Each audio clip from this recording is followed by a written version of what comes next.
James Madison's presidency was dominated by foreign affairs. Foreign affairs are events that occur outside of a country. He inherited problems with Great Britain that were unresolved under the presidency of Thomas Jefferson. Great Britain began to impress U.S. sailors and restricted trade during Jefferson's time in office.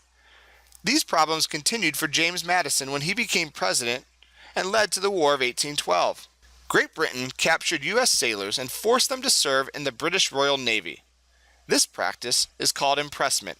Great Britain claimed these sailors had deserted the Royal Navy, and that justified the practice. This policy infuriated many Americans and members of the Democratic Republicans, known as war hawks, because they began to call for war against Great Britain.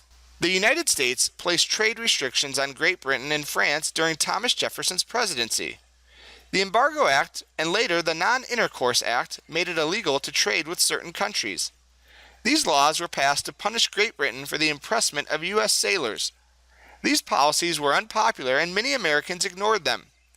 Great Britain was also restricting U.S. trade because they were capturing cargo from U.S. merchants headed towards Europe.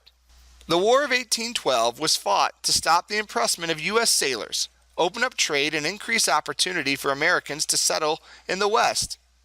The war ended, and the Treaty of Ghent was signed by the U.S. and Great Britain. The treaty created a commission to settle the border between the U.S. and Canada. The treaty also opened up the Great Lakes region for further U.S. settlement. Domestically, it created a more unified United States.